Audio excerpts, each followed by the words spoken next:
আসসালামু আলাইকুম তৃতীয় শ্রেণীর সুপ্রিয় শিক্ষার্থীবৃন্দ, আশা করছি তোমরা সকলে ভালো আছো। বিগত ভিডিওগুলোতে তোমাদের 13 পৃষ্ঠা পর্যন্ত ভিডিও দেওয়া হয়েছে। তোমরা যদি দেখে না থাকো তাহলে প্লেলিস্ট আকারে সাজানো রয়েছে, তোমরা দেখে নিও।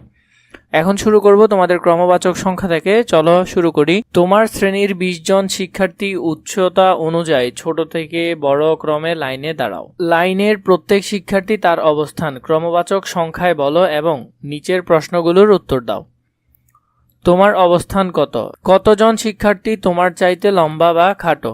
ছোট থেকে বড় ক্রমে দাঁড়ানো শিক্ষার্থীদের অবস্থান অনুযায়ী নাম লিখি। আমরা এখানে অবস্থান অনুযায়ী নাম লিখব।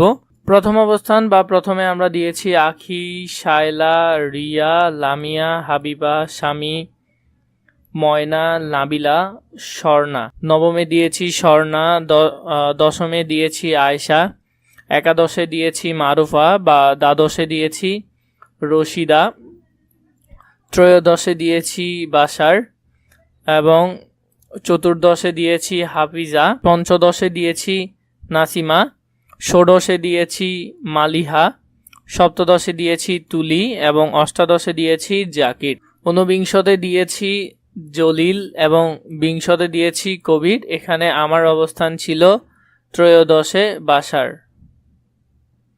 এখন দেখো আমার অবস্থান হলো ত্রয়োদশে বাশার। আমার চাইতে লম্বা ছিল 12 জন, আমার চাইতে খাটো হলো 7 জন। আশা করি তোমরা বুঝতে পেরেছ। আমার নামের পরে ছিল 7 জন, 1 2 3 4 5 6 7, তাহলে আমার থেকে খাটো 7 জন। আমি যদি 13 নম্বরে হই, আমার আগের 12 জন আমার থেকে লম্বা ছিল। এরপরে দেখো তোমাদের শ্রেণীতে গণিতে প্রাপ্ত নাম্বারের ক্রম অনুযায়ী ক্রমবাচক অবস্থান লিখি।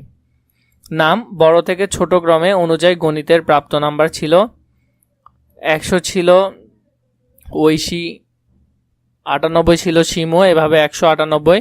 বড় থেকে আমরা ছোট ক্রমে লিখব। তাহলে অবস্থানগুলো যদি আমরা এখানে লিখি, তাহলে প্রথম, দ্বিতীয়, তৃতীয়, চতুর্থ, পঞ্চম, ষষ্ঠম, সপ্তম, অষ্টম, এভাবে করে আমাদেরকে লিখতে হবে। তাহলে দেখো প্রথমটা গেল, এরপরে হলো দ্বিতীয়, এটা হবে তৃতীয়, এরপর চতুর্থ, পঞ্চম, ষষ্ঠম, 87 হবে সপ্তম, অষ্টম, নবম এবং 82 হবে দশম। এরপর দেখো 80 হবে একাদশ, 79 হবে দ্বাদশ, 76 হবে ত্রয়োদশ। এভাবে আমরা একের পর এক ওদের অবস্থানগুলো লিখলাম। 63 এবং শেষ 65 হলো বিংশতম অবস্থানে।